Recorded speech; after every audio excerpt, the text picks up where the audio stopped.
राणा उनको विष देकर मार डालना चाहते थे। सारा राज परिवार उनसे घृणा करने लगा था। वे दिन रात मंजीरा लिए कृष्ण भक्ति में लीन रहती। न परिवार की सुध और न ही समाज से कोई लेना देना। सारा सांसारिक सुख त्याग कर उन्होंने खुद को कृष्ण भक्ति में लीन कर लिया था। राज परिवार में जन्मी ये सन्यासिनी थी भगवान कृष्ण की अनन्य भक्त मीराबाई।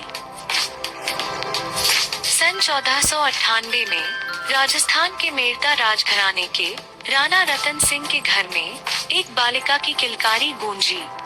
उस बालिका का नाम रखा गया मीरा। मीरा लगभग 7 साल की रही होंगी जब उनके घर एक साधु आए। राणा रतन सिंह ने उनका आदर सत्कार किया और बदले में साधु भगवान कृष्ण की एक मूर्ति रतन सिंह को आशीर्वाद के तौर पर दे गए।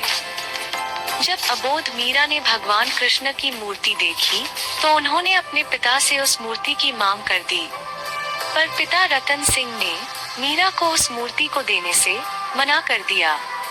उनका मानना था कि एक छोटी सी बालिका भगवान की मूर्ति को ढंग से नहीं रख पाएगी। लेकिन मीरा भी हठी थी। उन्होंने खाना छोड़ दिया और आखिरकार पिता रतन सिंह को वह मूर्ति मीरा को देनी पड़ी। एक बार की बात है, बालिका मीरा महल में खेल रही थी। उसी समय उनके कानों में संगीत की आवाज आई। मीरा भागकर महल के प्रासाद पर गईं और झरोखे से बाहर झांकने लगी। रास्ते से एक बारात गुजर रही थी। उन्होंने महल की सेविकाओं से इसके बारे में पूछा तो उन्होंने बताया कि ये लोग विवाह के लिए जा रहे हैं और डोली में वर वधू हैं।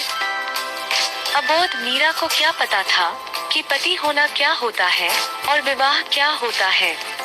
लेकिन मीरा के मन में कुछ उत्सुकता जागी और वे भागते हुए अपनी माँ के पास आईं। उन्होंने अपनी माँ से पूछा, माँ बताओ ना, मेरा वर कौन है? मीरा के इस मासूम सवाल पर उनकी माँ खिलखिला उठी। वे मीरा का हाथ पकड़कर उन्हें पूजा घर में ले गईं। माँ ने अपनी उंगली से भगवान कृष्ण की मूर्ति की ओर इशारा करते हुए कहा, देख, ये रहा तेरा वर। ये कहते हुए मीरा की माँ को बिल्कुल भी अंदाजा नहीं था कि उनकी छोटी सी बेटी इस बात को सच ही मान लेगी और कृष्ण पर अपना सर्वस्व न्यौछावर कर एक जोगिन बन जाएगी। जब मीरा महज 8 साल की हुई तब उनके पिता का देहांत हो गया।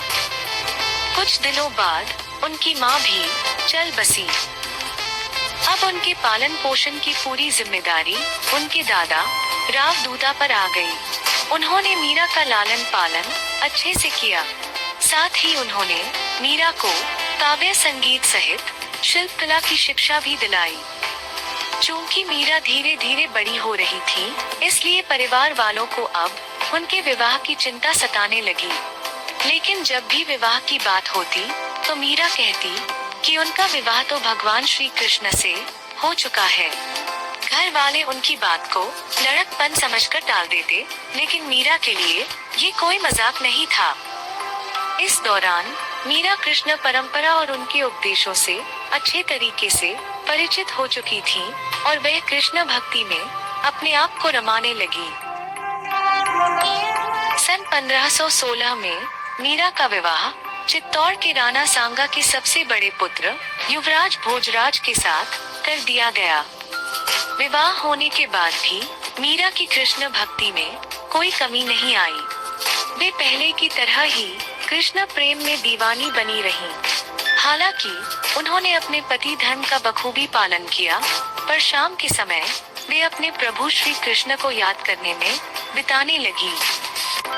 वे कृष्ण को याद कर भजन गाती। श्री कृष्ण की भक्ति में भजन गाते हुए वे अक्सर सांसारिक दुनिया को भूल जाती और परमानंद में खो जाती। युवराज भोजराज ने मीरा को सांसारिक जीवन में लाने का बहुत प्रयत्न किया, लेकिन उन्हें मीरा को विरक्त करने में कोई सफलता हासिल नहीं हुई। अब तक भोजराज समझ चुके थे कि मीरा को वैभव की ओर नहीं लाया जा सकता। भोजराज ने मीरा को सलाह दी कि उन्हें कुछ रचना करनी चाहिए। उनकी सलाह को मानकर मीरा ने लिखना शुरू कर दिया। जल्द ही मीरा की ख्याति दूर दूर तक फैल गई। मीरा की लेखनी और गायन कला के चर्चे जगह जगह होने लगे। एक दिन मुगल सम्राट अकबर को मीरा के बारे में पता चला। अकबर की रुचि विभिन्न धर्मों के विषय में थी, इसलिए उन्हें तीव्र इच्छा हुई कि वे मीराबाई से मिले। लेकिन मेवाड़ और मुगल सल्तनत के बीच चली आ रही दुश्मनी इसमें बड़ी अड़चन पैदा कर रही थी। आखिरकार अकबर ने एक रास्ता निकाला।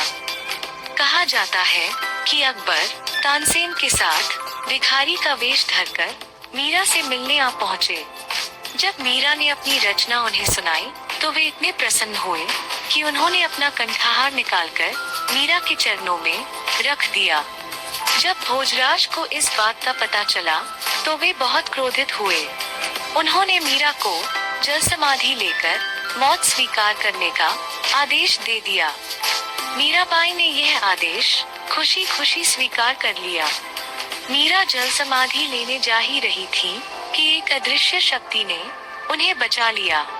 इस घटना के बाद अपने कुछ अनुयायियों के साथ मीराबाई मेवाड़ छोड़कर वृंदावन चली गईं। हालांकि भोजराज को अपनी गलती का एहसास हुआ और वे मीरा को वापस ले आए, लेकिन उनका परिवार फिर भी मीरा को स्वीकार करने के लिए तैयार नहीं था। सन 1521 में एक युद्ध के दौरान युवराज भोजराज की मृत्यु हो गई। अब मीराबाई बिल्कुल अकेली पड़ गईं, क्योंकि एक वे ही थे जो उनसे सांसारिक आलोक विरक्त न करते हुए उनका पूरा साथ देते थे। इस लिहाज से उन्होंने अपना एक अहम साथी खो दिया था। अपने पुत्र की मौत का समाचार पाकर राणा सांगा ने मीराबाई को सती हो जाने का आदेश दे दिया, लेकिन मीराबाई ने श्री कृष्ण को अपना वास्तविक पति बताकर सती होने से मना कर दिया। युवराज भोजराज की मृत्यु के बाद मीरा अध्यात्म में और भी ज्यादा रम गईं। उनका ज्यादातर वक्त कृष्ण भक्ति में व्यतीत होने लगा। वे घंटों मंदिर में बैठी रहती और भजन गाती। उन्हें सुनने के लिए दूर दूर से लोगों की भीड़ जुटने लगी, लेकिन उनके परिवार वालों को ये सब रास नहीं आ रहा था। परिवार वालों ने मीरा को समझाने की बहुत कोशिश की, लेकिन जब मीरा नहीं मानी तो उनको विष दे दिया गया। कहा जाता है कि मीरा पर विष का कोई असर नहीं हुआ। इसके बाद भी कई बार मीरा को मारने का प्रयास किया गया, लेकिन ये सारे प्रयास असफल रहे। थक हार कर मीरा सारे भव बंधनों को त्याग कर दोबारा वृंदावन की कुंज गलियों में लौट गईं। वृंदावन में मीरा घूम घूम कर कृष्ण भजन गाने लगी और भजन रचना भी करने लगी।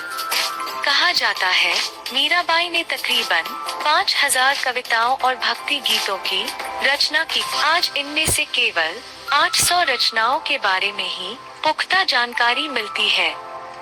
अपने आखिरी दिनों में मीरा द्वारका चली गईं और वहीं उन्होंने कृष्ण भक्ति में अपना सर्वस्व त्याग दिया। सन 1547 में मीरा सदा के लिए अपने गिरधारी की शरण में गोलोक धाम चली गईं।